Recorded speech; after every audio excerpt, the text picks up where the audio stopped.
Welcome to my dear students. आप सभी का क्लास 8 फिजिक्स में स्वागत है। हम पहले फ्रिक्शन के बारे में पढ़ चुके हैं। ओके, फ्रिक्शन जो है वो क्या है, एक अपोजिट फोर्स है अप्लाइड फोर्स की। Okay, and types of friction we also discussed, and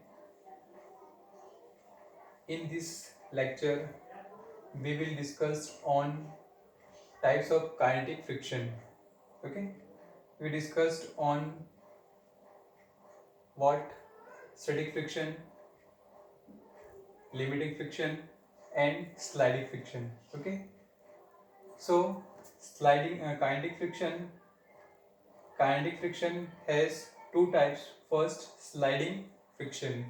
Okay, what is the meaning of sliding friction? Slide नाम से यहाँ पे क्लियर है, स्लाइड होना मीन्स फिसलना, किसी के ऊपर स्लाइड होना. Okay, the opposing force that comes into play when one object is actually sliding over the surface of another object is called sliding friction.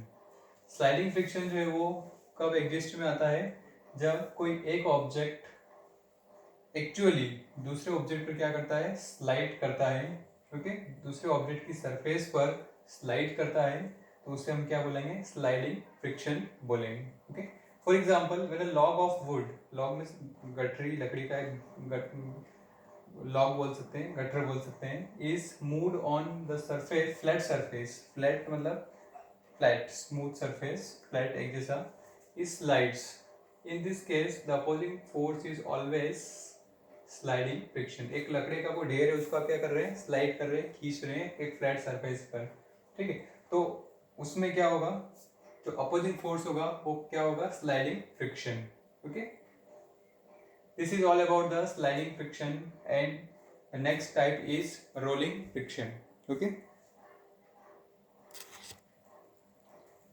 Next rolling friction. Okay, next type is what? Rolling friction.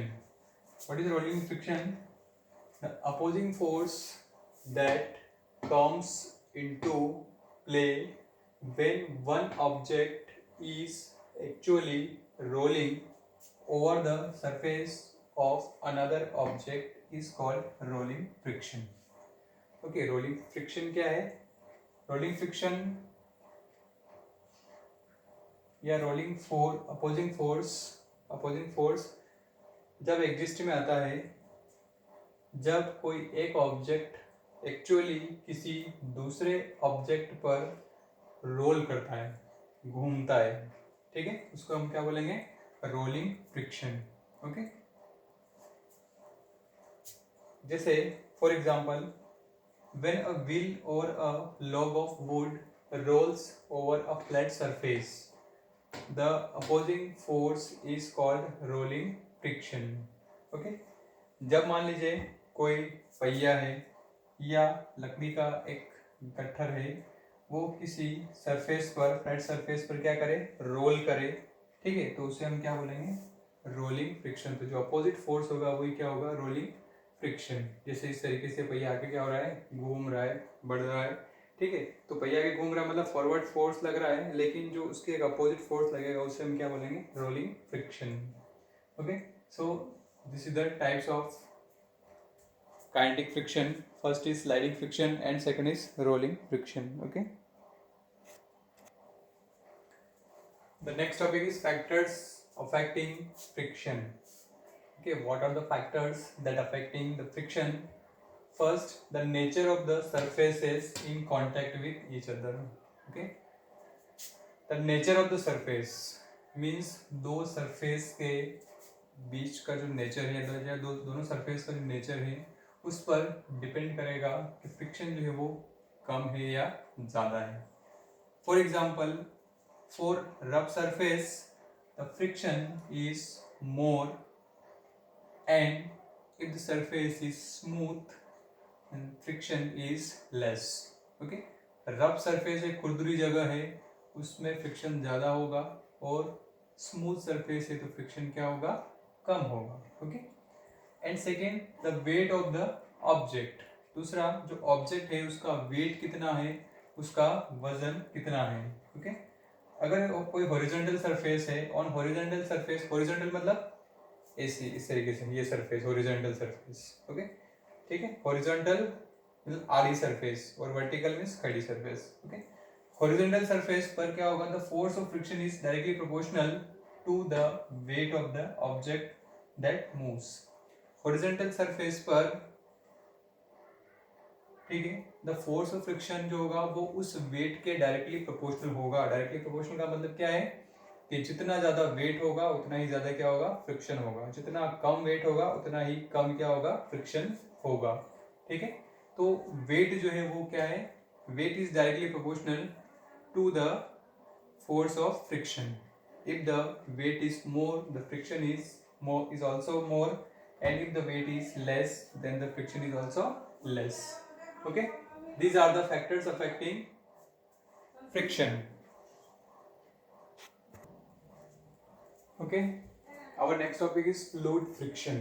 Fluid means what are the states of matter? There are three states of matter: solid, liquid and gases. Okay, in our previous session we discussed on friction in solids, and if we talk about the friction in liquid and gases combinedly known as fluid. Okay, liquid और gases दोनों को मिला के हम क्या बोलेंगे, that is a fluid. Okay, तो friction due to liquid and gases, okay, liquid and gases से जो भी फ्रिक्शन होगा उसे हम क्या बोल रहे हैं, fluid friction. Okay, please here, liquid and gases exert friction on the solid object moving over them or moving through them. This is called fluid friction. Okay, liquid और gases से जो भी प्रेशर एग्जर्ट होगा किसी भी solid surface पर, तो वो क्या हो जाएगा, fluid friction. Okay, liquid and gases exert lesser pressure as compared to the solid surfaces. Okay, liquid and gases जो है वो less pressure, less friction exert करेंगे as compared to the solid surfaces. Solid में friction ज़्यादा होता है, लेकिन liquid and gases में friction क्या होगा, कम होगा। Okay, next, fluid friction depends on speed, shape and nature of the fluid. Okay, fluid friction जो है वो किस स्पीड से वाटर जो है वो फ्लो हो रहा है या एयर जो है वो फ्लो हो रही है, इसके ऊपर डिपेंड करेगा। शेप के ऊपर डिपेंड करेगा, ठीक है, किस शेप में वाटर भरा हुआ है, किसी कंटेनर के अंदर गैस है या वाटर है, उसके हिसाब से क्या होगा, ये डिपेंड करेगा। या जो ऑब्जेक्ट है, सॉलिड ऑब्जेक्ट, उसके शेप उस पर भी डिपेंड कर रहा है कि उसका एरिया कितना उसके अंदर इमर्ज है।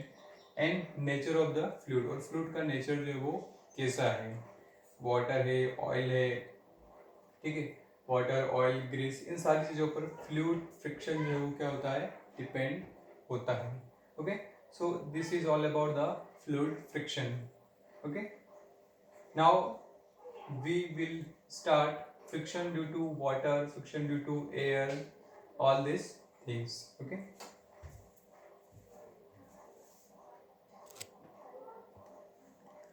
Okay, the next topic is friction due to water. Please see in your textbook. When a person swims in a water, the water opposes her motion because water exerts a force of friction on the swimmer in the direction opposite to her motion. Okay, जब कोई व्यक्ति पानी में तैरता है तो उसकी जो तैरने की जो डायरेक्शन है उसके अपोजिट में एक फोर्स लगता है जिसे हम क्या बोलते हैं, फ्रिक्शन फोर्स और friction due to water. For example, force of friction देखिए इसमें डायग्राम में, ठीक है, ये व्यक्ति आगे की तरफ बढ़ रहा है, force in forward direction but friction in opposite direction. Okay, so this is the friction due to water. Second क्या है, special shape of a body or an object around which a fluid, liquid, or air can flow, offering minimum friction is called streamline shape. ठीक है. In nature, the bodies of fish are streamed so that they experience least amount of friction in water. Figure 10.a like this. Okay, this is the shape of fishes. Streamline means क्या है? एक straight line में special shape of body और object around of which a fluid offering minimum friction. ठीक है, कोई भी object है या बॉडी है, उसका शेप इस तरीके से हो, स्पेशली शेप हो, वो क्या करे, मिनिमम फोर्स जो है वो एक्सर्ट करे, मिनिमम फ्रिक्शन एक्सर्ट करे, उसको हम क्या बोलते हैं, streamline flow. Okay. In nature, the body of fishes are streamlined so that they experience least amount of friction in water. Third point क्या है? Body of ships and boats are made streamlined so that they experience less friction while moving through water. Okay. कुछ ships और boats जो होती हैं उनका shape streamline बनाया जाता है ताकि वो मिनिमम फ्रिक्शन क्या करे, एक्सर्ट करें. इस तरीके से डायग्राम आप देख सकते हैं. स्ट्रीमलाइन एक लाइन में इस तरीके से. Speed of boat has a streamline body. Okay. So this is the all about fluid friction. Okay.